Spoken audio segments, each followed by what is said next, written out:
live. Come on, go live. Go live. Yeah. I'm sitting here going, go live, go live, go live, go live, go live. Because it's like spinning, taking time to go live. But now I'm live. Yeah. Hi. Saturday morning. And it's a little early for me. Right now it is 7:38. It's actually kind of semi-cloudy out there. I mean, we got sunlight, but it's semi-cloudy. And starting tomorrow, we're going to have like rain for the next 3 days, which is really, if you've lived in this area for the last month, it's not a surprise. It's been raining a lot. I'm just turning my phone over so I don't have to look at it. So, yeah, what's happening? Not too much. Well, actually, a lot more than you would imagine. Writing in wheels is the theme today.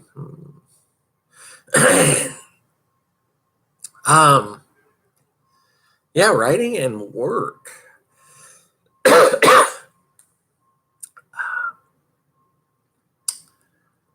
I wrote a bunch of articles. Well, not a bunch, but I actually think I'm close to, I'm about $160, $180, and for articles that I've written for Monsters and Critics. Tomorrow I'm going to do a recap on the last episode of Black Mirror, and then Monday I'll do another recap on Fear the Walking Dead. And then I'll have one more recap to do for Fear the Walking Dead. There's actually another one. The 30th of the month is on a Sunday, but I won't get that recap written and out until July the 1st, so I won't get paid for that until July. But I have a real good shot of making at least $250 this month, and maybe even like $300. So writing, yeah, $300 worth of writing for the month. That can be done. And with that, added to my pension, which is almost $500 a month, there's my rent for the month. I'll only have to dip in for about $100, not even that much, but about $80 into my savings to pay for rent. Yeah. So right now I'm at $2,900 in my bank account. And the way I've been figuring it out with what I can make from writing and what I can make from my pension, I'm probably good on rent through September. Yeah. August might be a little sketchy, but I think I can actually make it and then pay for rent through September. And then September is going to be ultra tight. But I also received something in the mail yesterday, and it's something I'm going to apply for either later tonight, probably tomorrow, that the county can actually give me financial aid because of my mental health issues.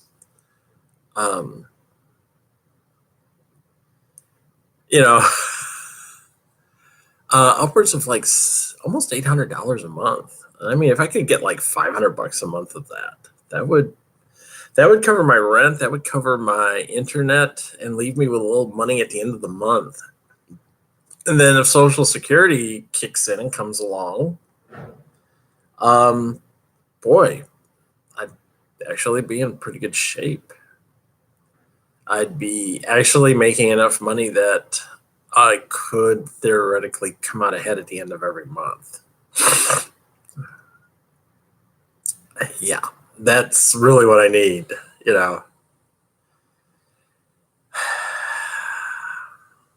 come out ahead every month. I'm actually starting to look into getting legal aid so that I can file for bankruptcy as well. I've got a few creditors that say they're basically going to start coming after me to get money, which I don't have. So I'm thinking of just seeing if I can get legal aid to file for bankruptcy. Yeah. And it's like, adios, motherfuckers. I hate to do that. But at this point, there's not a whole hell of a lot I can do. But yeah, almost a couple of $100 so far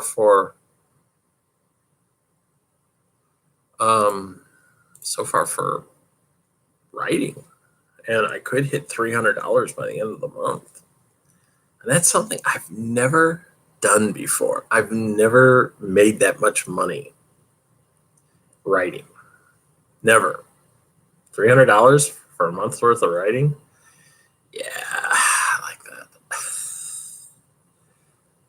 So, means I got to come up with a lot of articles to top out the last 15 days of Pride Month. Yeah, Pride Month, half of it's gone.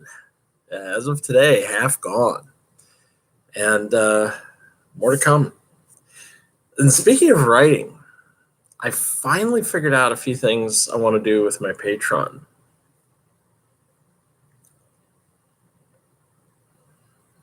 And one of those things involves a certain novel I've been working on for quite some time. Yeah, I've been doing some research. And part of that research involves looking in the San Francisco area. And it got me working on stuff. I keep saying I want to do something with the Patreon. And I finally got into the idea. I think one of the things I'm going to do is reserialize the novels through Patreon. It's easy to say, well, I'm going to do this and I'm just going to release it and sell it on Amazon. But at the same time, one of the things that would allow me to do is go back and begin editing the books. And release them that way. Release them in a serialized format. I actually have. One of these days I'm going to have to go through it and show you. But I actually have the first novel broken up into 6 different installments. Yeah. Which was something that was recommended to me by a writer friend of mine. She said, because the first novel is so long, 425,000 words, she says, break it up into like 5 novels and sell it that way. There's all sorts of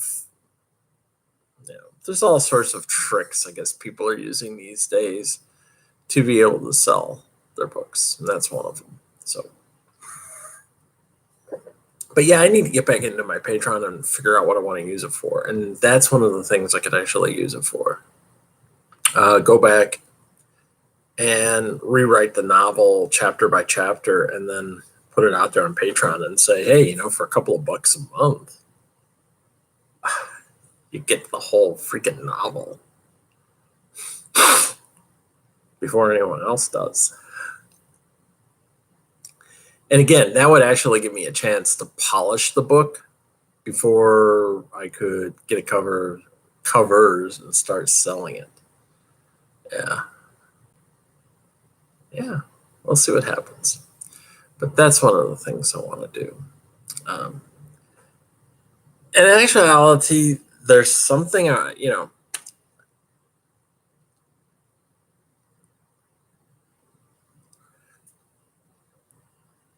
the fact that I'm feeling more of a pull to want to get back into the novels again and do something with them, not just for money, but really start finishing the story, or at least one of the stories I'm on now. I see that as a good sign. I see that as maybe the depression isn't holding me back anymore. Although I'm still like, really, do I have to write? But it is good. I like it. I enjoy getting back into the writing. It's getting started. It's like everything else. When you want to get started in writing, you kind of like, I don't want to do this, because it is a job. It really is. But once I get started, man, I just like zip through shit.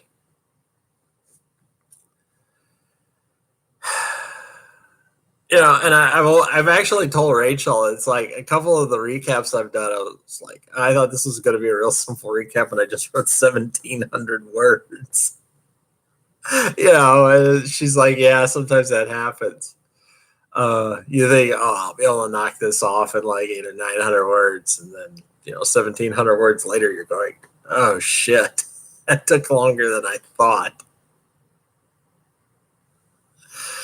I think the last couple of recaps I've written, it's taken me about 3 hours. It's usually an hour to watch the show, about 45 minutes or so to get images. You start hunting on the internet, and I have to format my images to a certain size and all this other shit, and then write the article and then submit it. And you're like, oh my God, yeah, it's about 45 minutes. It's about 3 hours to do a recap. And people go, well, you're only making $20 for that. That's like $6.50 an hour. And as I stated before, you're basically getting paid minimum wage. But hey, I'm getting paid. That's what matters. I'm getting paid. Yeah.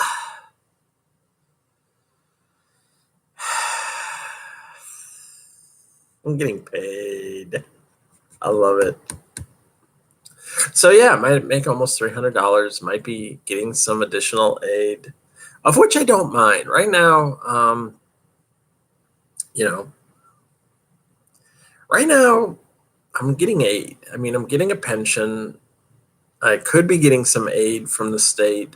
Right now, the state or county is basically paying my medical insurance, which I'm thankful for, because if I didn't have medical insurance, I wouldn't have been able to go to the ER a couple of weeks ago.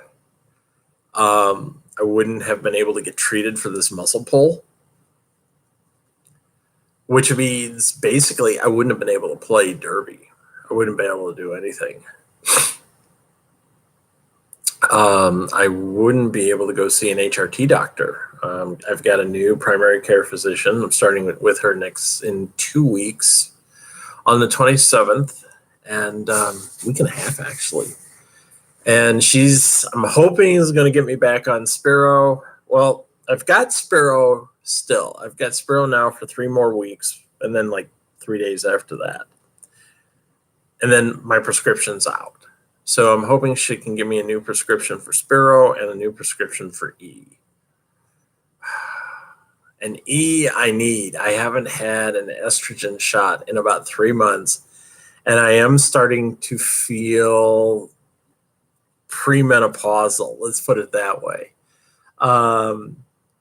Yeah, I'm starting to get not actual hot flashes yet, but I do notice when I go to bed at night, even if it's cool outside, and like right now, it's kind of cool in the apartment.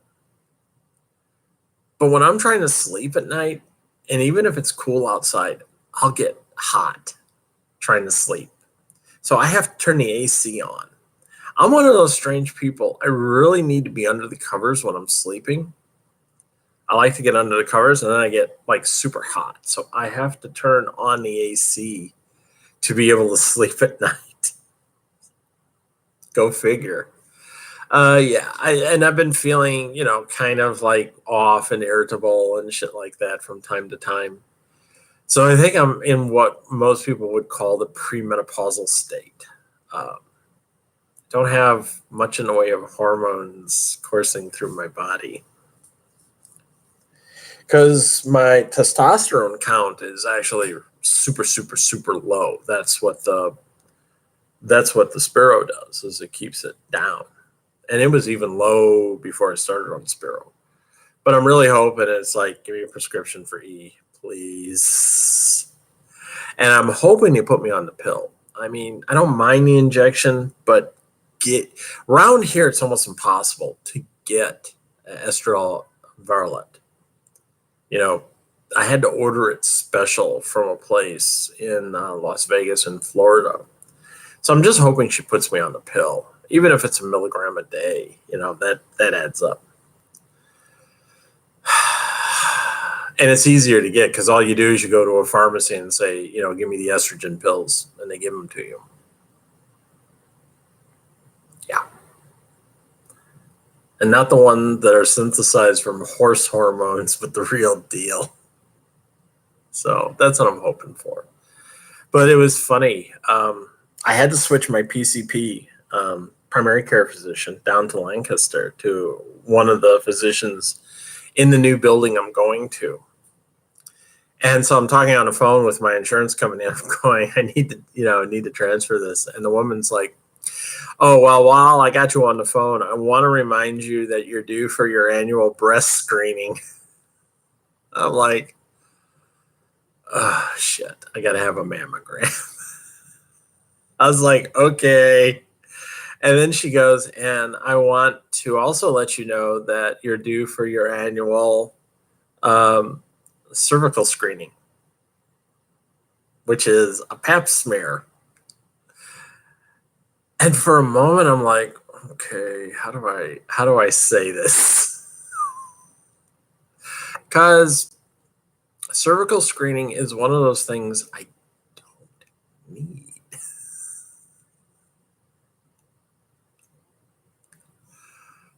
So I just go, I don't have a cervix. Like that. And the woman goes, well, okay, well, I guess in that case, we don't have to worry about that. And that could be for any, number of reasons. It could be, well, she had a hysterectomy. They don't know. First, she called me sir, Mr. Frazee. And then, boy, she came back on the line later when she was talking to me about me again, because all this stuff probably popped up on her computer screen going, this woman needs breast cancer examination, a cervical cancer examination, and also she reminded me I need my colon cancer examination, which means someone's going to want to do a colonoscopy on me. Those are fun. I've had them done. But yeah, so I don't have a cervix. And she's like, oh, well, I guess we don't have to worry about that. But I probably will get reminded that I need to have a mammogram. Achievement unlocked. Yeah, get the boobs checked. And I may end up needing a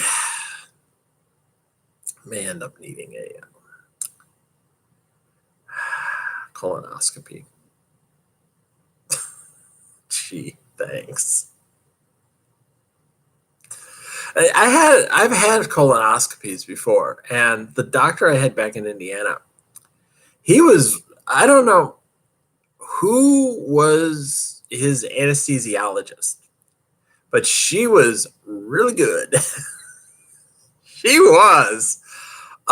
They would roll you in, and then they would get the IV in and usually they do it in the back of your hand. And then she'd administer the anesthetic. I would be out the second she opened that tap. I swear to God. I would be like, okay, I'm putting the anesthetic in right now, and you're going to feel a little drowsy. A little drowsy my ass. I was usually out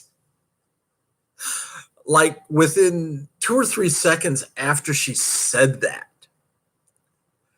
And then I would wake up right as they were wheeling me out of the room. I mean, within I swear it was probably within 2 minutes or so after they were done and they turned the tap off, I was waking up.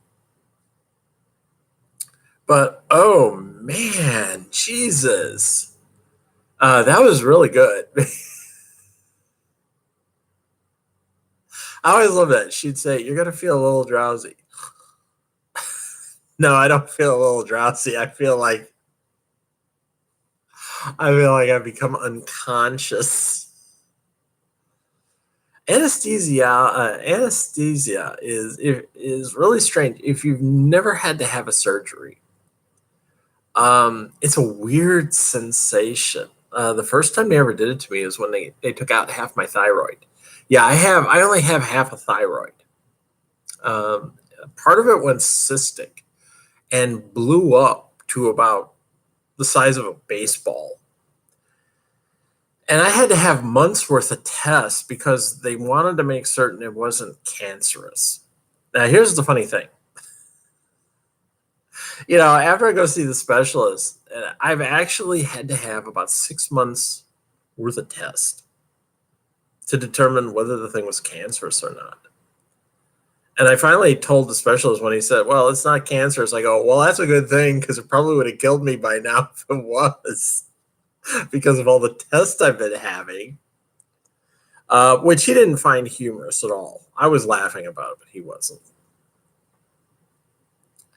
But yeah, they gave that to me, and it was the same thing. Oh, you're going to feel a little drowsy. And then, boom, I'm out, like totally out. And I woke up in post-op. And then they wheeled me to my room because I actually had to have, I had to stay overnight for that one. They had a drainage tube in my chest and everything else. That was interesting. And then I had my gallbladder out. That one hurt. That one actually hurt more than when I had half my thyroid out. It really did. Because they poked 3 holes in my abdomen to get my gallbladder out. Abdominal surgery is the worst. Yeah, I swear to God. Because you don't realize all the stuff you do with your abdomen until someone has cut into it and it's healing. And all of a sudden you go, oh, it hurts when I sit up. Oh, it hurts when I sit down. Oh, it hurts when I lay down. Oh, it hurts when I go to get up. Oh, it hurts when I breathe. Shit. It's unbelievable. And when they did that with me, they knocked me out. And really what they do is they give you like a pre-shot that knocks you out so that when they wheel you into the ER, when they start administering gas to you, that's it. You're completely oblivious to what's going on, which is a good thing. But they gave me the shot, and then I started waking up, and my expectation was I was going to wake up in post-op, and I was still in pre-op when I woke up. I look around, and I'm going, well, this ain't right. Something's gone wrong. And then the nurse came by and saw I was awake, and I was like, what the hell's going on? I thought I'd be done with surgery. And she was like, oh, your doctor got called away at the last moment, and they had to push your surgery back. And apparently I had been out for about 45 minutes. So she administered another dose. Now, keep in mind, they tell you, especially for abdominal surgery, not to eat for like 24 hours before you come in for surgery. I seem to recall it was at least, I had to fast for at least 12 hours. And I think it was actually closer to about 18 by the time I was getting my surgery. So getting another dose to knock me out on an empty stomach was really making me feel bad. And then they wheeled me into surgery, and I was wide awake the whole time. And I'm telling the nurse this. I'm telling the nurse, I don't remember being wheeled into surgery the last time. And I have to give nurses credit. They're trained to keep patients from panicking. I wasn't panicking. I was just making an observation. She's like, oh, you probably were awake the last time, but these anesthetics, they have a tendency to play with your memory. So you don't really remember being awake when you were being wheeled in. Newsflash, honey, I remember being awake, being wheeled in to get my gallbladder out. I remember that. I still remember it. So I actually was awake the entire time that they wheeled me into the OR and put me on the table. And, I was awake right up to the point where the guy says, okay, surgery begins, call the time. And they called out the time. And then the anesthesiologist put the mask over my face. And as he did it, he could see I was still awake. And he goes, okay, nighty night. And he did. He put the mask over my face, and I was out, like right then and there. I just went out. Uh, when I woke up, I was in a lot of pain. I mean, really, just lots of pain. And they wanted to give me, morphine for the pain. Morphine makes me sick to my stomach. And I've told them that before. It's like morphine doesn't do anything to cut the pain. It makes me sick to my stomach. I get real nauseous on morphine. And as one nurse said, tell them, I can't take morphine. Do you have anything stronger? Which is Dilaudid. And Dilaudid is like the king of painkillers. I had that during one of my gallbladder attacks where I had to go to the ER because I had a gallbladder attack that went on for about 3 hours. And when I went to the ER, they actually thought I was having a heart attack. That's how bad I looked. So they gave me Dilaudid. And I remember the comment I made was the nurse asked, how's the pain? And I told them, it's still there, but I don't care. You really don't. On Dilaudid, you could literally like chop off a foot and you'd smile the entire time. Oh, I just chopped off my foot. Wow, that was cool.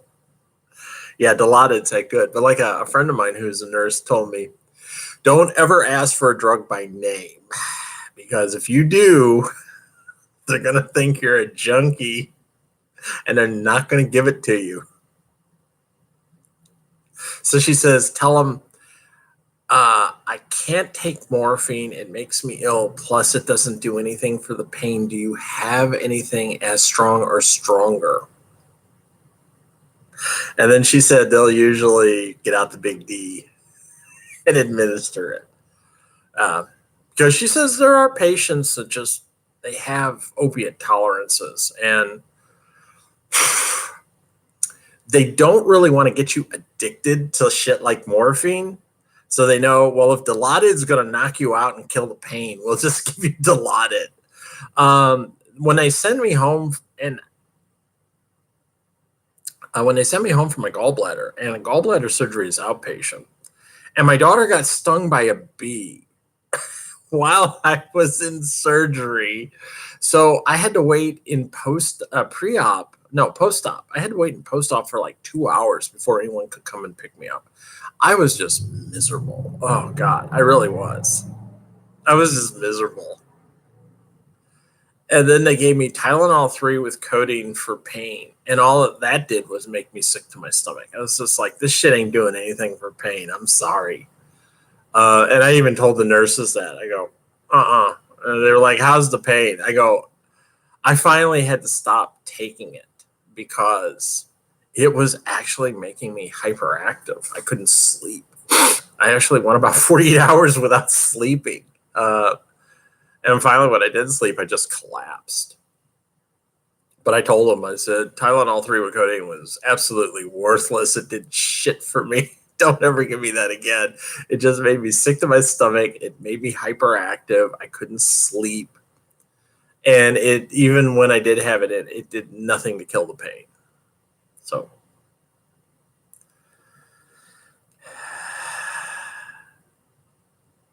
there you go. Boobs. Gotta go have my boobs checked. And it's funny because my last HRT doctor, she was like adamant about not getting mammograms. She would just say, you don't need a mammogram. Check yourself and don't get a mammogram unless you feel a lump.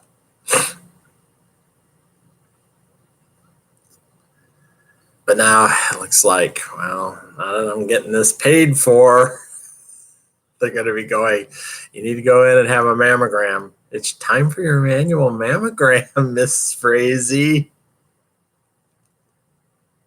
One of my boobs has actually shrunk a little bit. That's why I'm hoping when I get back on E, I always hear these stories from other trans women who've talked about every time they got their estrogen prescription adjusted, their boobs got bigger.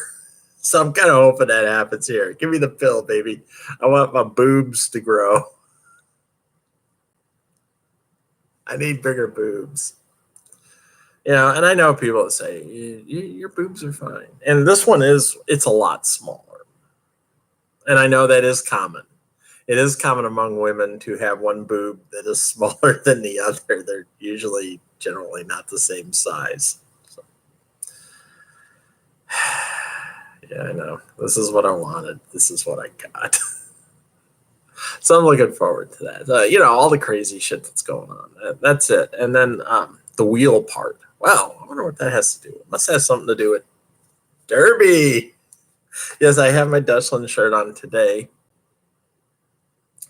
And one of the reasons why I'm doing this video so early in the morning is I have to leave here about 10:30 because I'm going to drive to Bethlehem, Pennsylvania. It's about an hour and a half away because I'm doing a scrimmage at 1 o'clock this afternoon. Yeah. Supposed to be there about 12:45. I have to stop and get gas first, and I'll probably grab something to eat on the way. So I'm going to walk out of the apartment here about 10:30 with my gear. I have packed my gear bag, but that takes 5 minutes. And then I'm going to do an open scrimmage at Two Rivers Roller Derby at the Bethlehem Ice Rink. Yeah, it's actually an outdoor ice rink, but it's covered. I've been there before. Hard, the second game I ever filmed for Hard, the second derby game I actually ever saw was at Two Rivers, and I filmed it. And it was where one of my teammates at the time actually broke her wrist. So I'm kind of familiar with the fact that it's a polished concrete floor, and I put on my 84 Poisons on my skates because I'm sitting there thinking, my 95s are probably going to be a little slick on that shit. So I changed it. I'm going to be blocking, so I'm just going to go for as much grip as I can get. So I just figured I'll put the 84 Poisons on. It'll be good. And got my black and whites loaded. Don't know what side I'm going to be on. I'm not going to know until I get there. And it's $5 to scrimmage. This will be the second scrimmage I've done outside of DDR. First scrimmage I did was before I joined DDR. It was with Hard. I was permitted to scrimmage with them, even though I hadn't passed my 27.5 yet. Thank you, Roxy. Thank you for letting me do that. And now this is going to be the first scrimmage I've done outside of DDR where, I've played, and I've passed my minimums and all this other shit. And got my name. So I'm going to show up there, and it's going to be like Cassidy Frazee, a.k.a. Nomi Snarks. Here's my money. Let me in.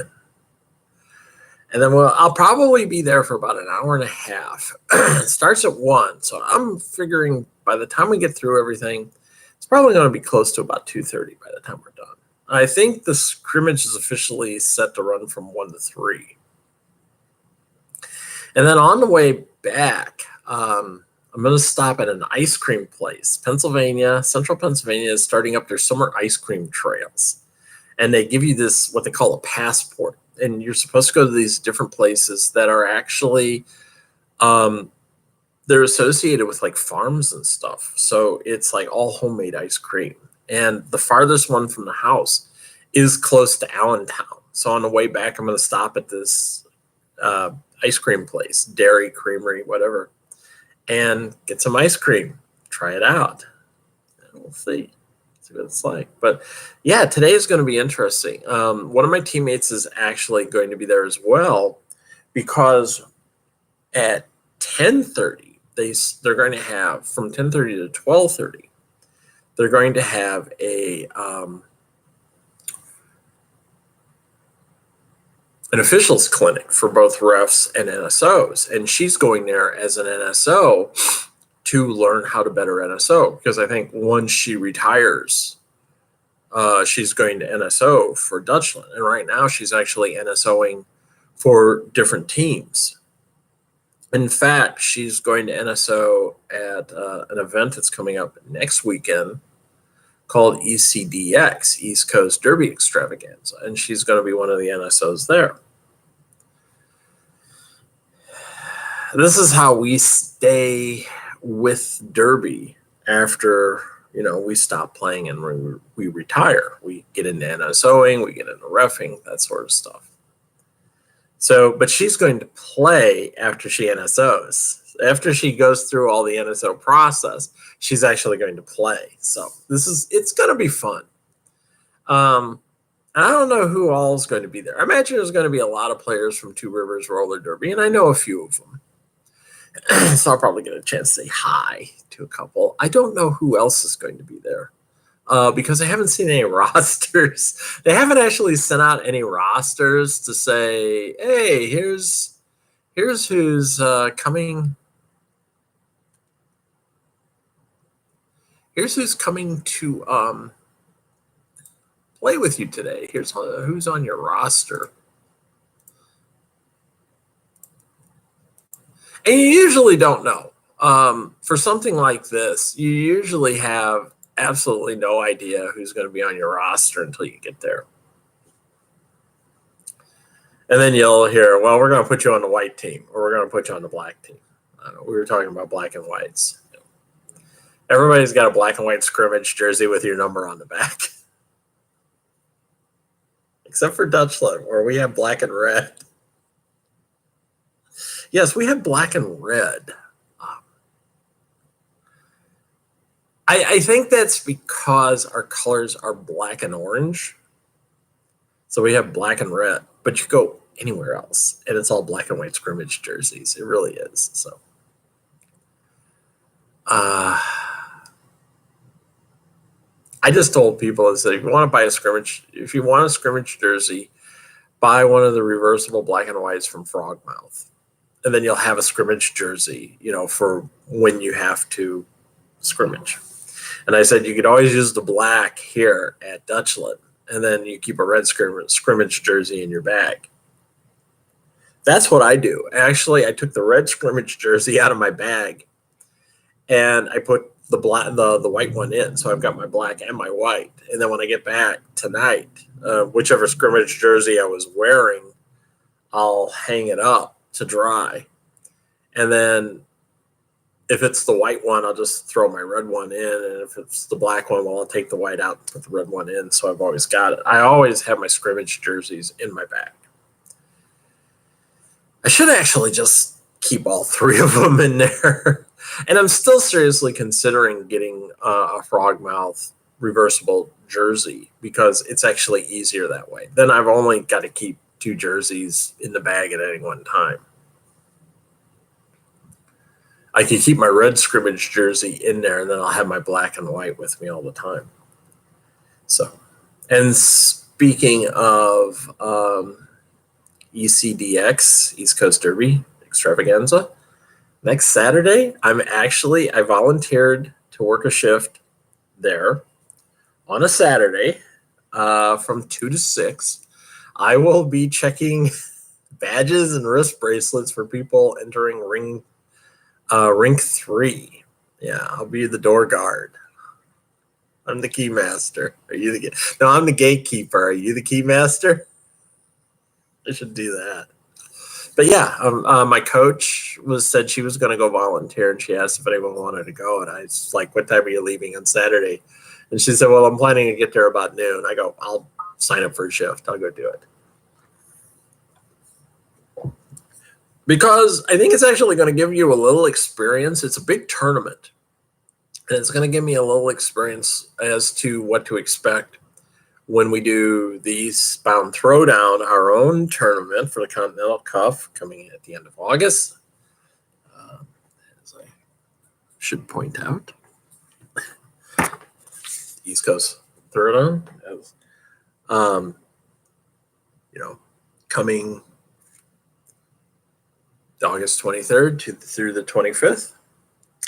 And I should point out that tickets go on sale Monday. So if you are watching this video and you are within the sound of my voice and you are in the Harrisburg, Lancaster, or whatever area, this is your chance to see some good derby. Yeah. Yeah, tickets go on sale Monday. Gotta sell those tickets, baby. Come on, come out, watch us play. I won't be playing. My team won't be playing. We're not high enough up for that. Not yet. We will. At one time, Dutchland was. At one time, Dutchland was way up there in the rankings. I don't know what our ranking is today. I have to actually look, and I'm going to look right now. I know I shouldn't do this, but what is our ranking? Because I can go out to my WFDA profile and bring this up.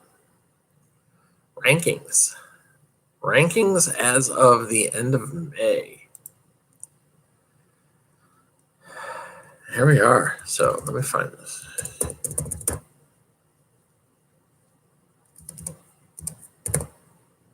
Dutchland Derby Rollers. We are ranked 235 out of 354. We are right below Rocktown Roller Derby, and we're right ahead of the Prairie Land Punishers, and we actually went up 14 places in our last set of bouts. We went up 14 places. Now this is going to be real weird because we have the summer off, so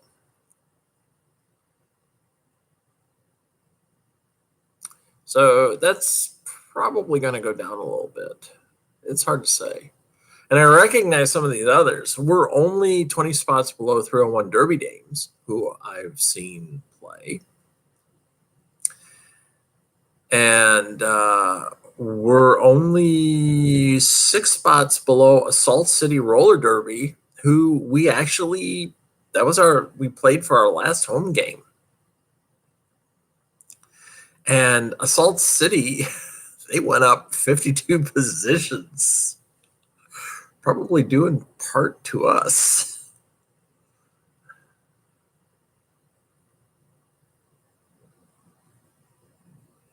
And of course, looking for Harrisburg. Harrisburg Area Roller Derby is at 331. So they're almost 100 points behind us. But they also went up as well. And they won.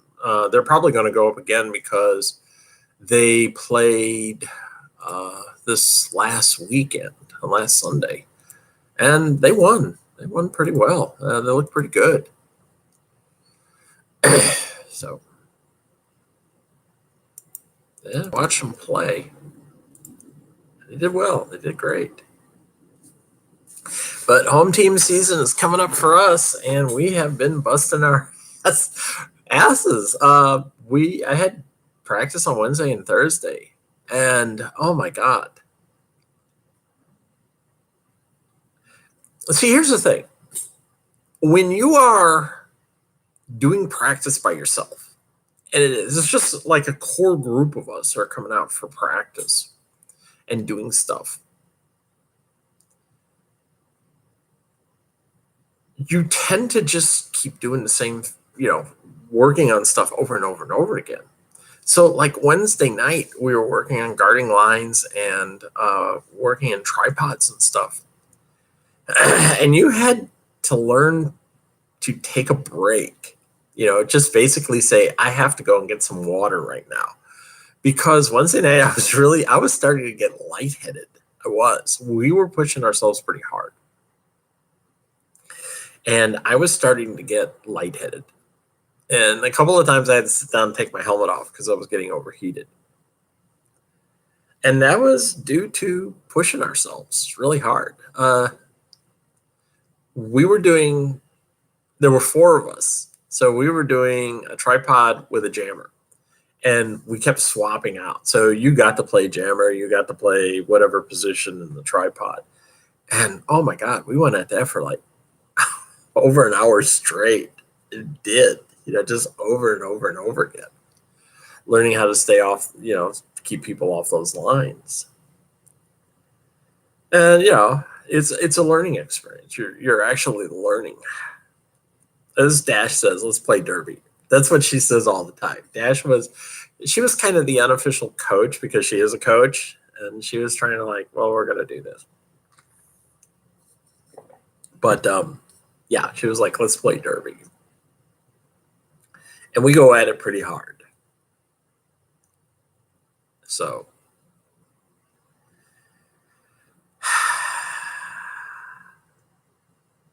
I actually got the track dash with my butt.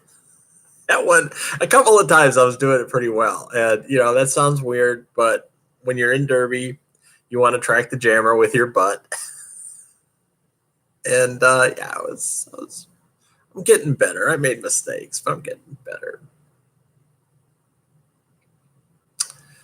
Yeah. Went down hard once. Basically, I got pushed backwards into somebody's skate and went over when that happened. So hope that doesn't happen today. I hope the scrimmage we're going to do today, I hope it doesn't get too ridiculous. And then Thursday night, it was Deadpool, and she likes to go over her footwork. That's her deal. And she said, push yourself tonight to do things. We did knee falls. And so she was like, push yourself that you don't go down and then you take your time, come back, tap up, tap up, tap up, I hate knee falls. I really do. I hate knee fall drills because you're working out the two biggest muscle groups you have in your body. And for some reason, knee falls will wear my ass out faster than anything else. They really do. I was huffing and puffing by the time we were done with that one. And then we did cone weaving, but we had to do it going backwards. And the reason for that is she's like, as a blocker, sometimes you're going to be moving backwards, tracking the jammer, and you're going to be trying to keep the jammer in front of you. So as you're going backwards, you're moving laterally left to right. So we were first learning how to weave backwards going through the cones. And then we added a backward crossover. So what you would do is you would do a crossover going backwards through the cones. And then the thing you were supposed to do was use your outside foot to bring yourself to a plow stop. You were doing a reverse plow. And I finally started to get that. I actually was doing it pretty good. She even said, yeah, you got it. Where crossover, plow, crossover, plow, or crossover, plow. And I was going backwards through the cones really good. I felt good about it because it was like, oh man, this is the first time I've really learned how to do this. And I was doing it well. So that's something I want to practice on. And then we did more backward plows, and we practiced stopping a jammer up against our chest, just plowing backwards. And I have to get out of the habit of, I keep wanting to put my toe stop down because I do. I've learned how to do that. So I was getting my feet back to plow. And it was a little tricky, but I was starting to get it. And one of the things, somebody said, well, you keep picking your one foot up.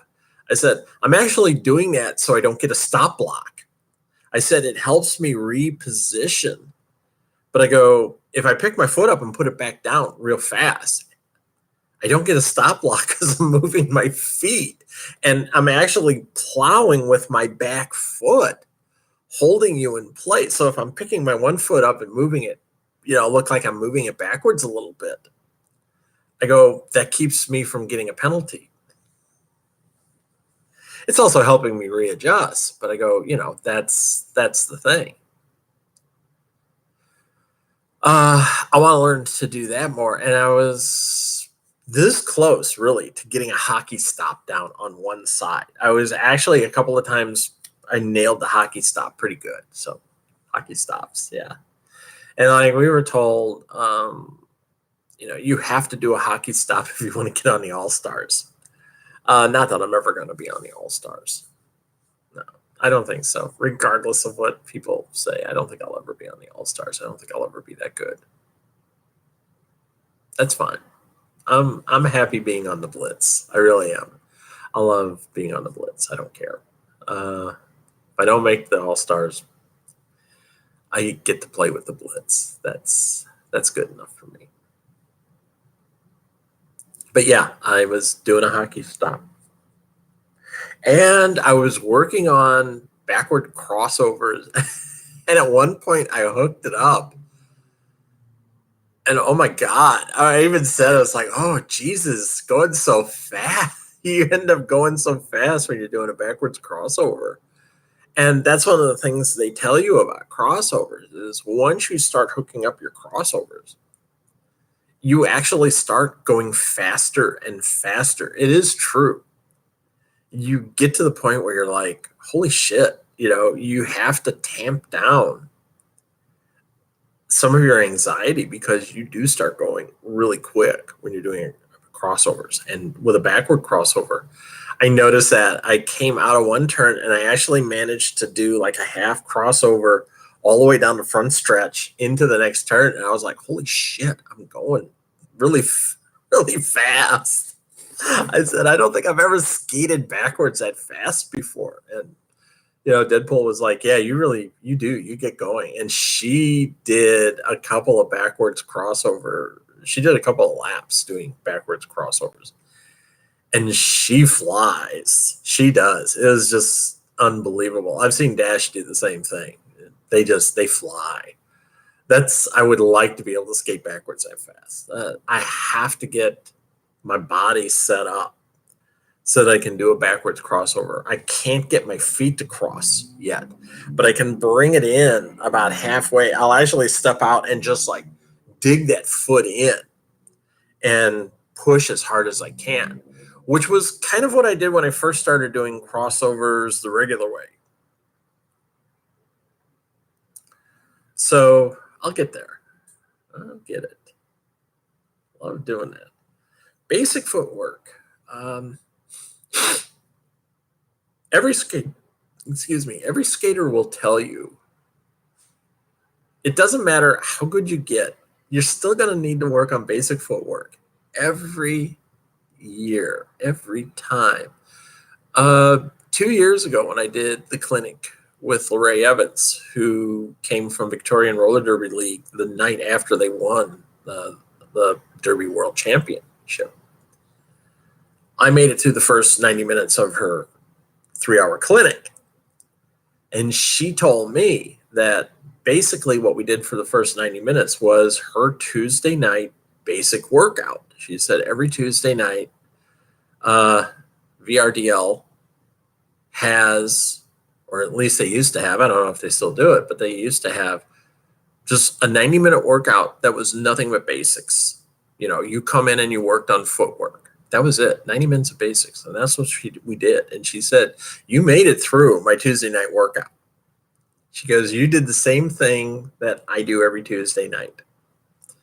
So, a world champion is basically saying every Tuesday night we do nothing but basic footwork. We learn how to cover the lines. We know how to get across the track laterally. We learn how to do transitions and stuff like that. It's no matter how good you get, you still have to do that shit. And it's all part of your toolkit. You have to know how to move laterally and how to track and stuff like that. So all this stuff we work on, we do it over and over and over again. It's really, that's how you play. That's really how you play. It's, can you track with your butt? Because like Dash said, you have to track that jammer. And the way you do it is you get on the jammer and you have your butt into her and you feel where she's at. And when you feel her start to move to your right, you move to the right. When you feel her start to move to your left, you move to your left. That's what you do.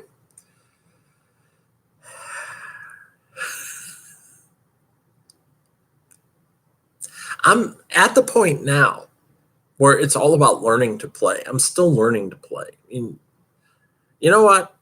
I'm always going to be learning to play because, again, it's like basic footwork. You're learning how to get better every time.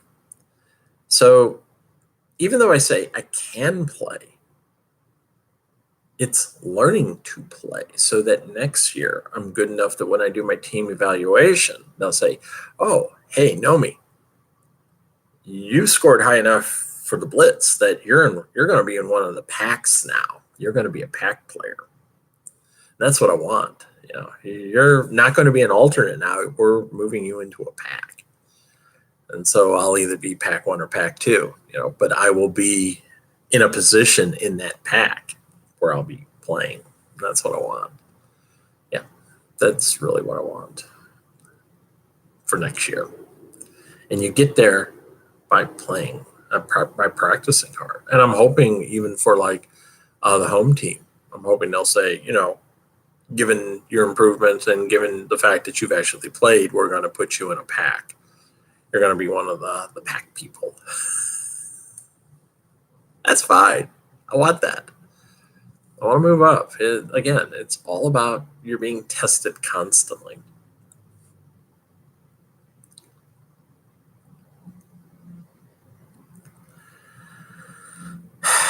And today's scrimmage it's going to help hone those skills. It's part of the reasons why you go out for a scrimmage. You learn how to play better. I mean, I play that good today. I'm sure there's going to be people out there who play better than me. But it's an opportunity for me to work on my skill sets. That's the whole idea. And try not to get hurt. So yeah, next week I'll be working a door at Derby. I'll be doing Derby. And in a few hours, it's 8:35 right now. In about 2 hours, I'm going to leave to go and spend the most of the day in Bethlehem. Hour and a half drive out there, hour and a half drive back, play for 2 hours, probably be about a 2-hour scrimmage, and then stop and get ice cream on the way home. So it's likely going to be well after 6 or so before I get home tonight. Tired, sweaty, sore. That's why I got ibuprofen and Tylenol. Tylenol. I've been taking Tylenol because I still get this pain in my hip every once in a while, and the muscle is healing, and I can do active stuff. But I'll tell you what, I wake up in the morning, it hurts basically because I've slept on it. And Thursday night after I got home from practice, it was funny because I got home and I was like, wow, I'm kind of sore. Man, I must have pushed myself harder than I thought. And Deadpool was like, I want you to push yourself. I want you to challenge yourself to do shit that you've never done before. So we did. And when I got home, I was all sore. And I was like, wow, I must have pushed myself harder than I thought. And then I woke up yesterday morning. I was like, oh, my God. I'm sore all over. My legs and my butt were so sore. And I actually posted, I said, I went full salt and pepper because I pushed it real good. We were told to push ourselves. If my legs and my butt are any indication, I went full salt and pepper. Yeah. Oh, I did. It was good. So there you go. My life in a nutshell, rambling as it is. So take care, everyone. I will talk to you later. Bye-bye.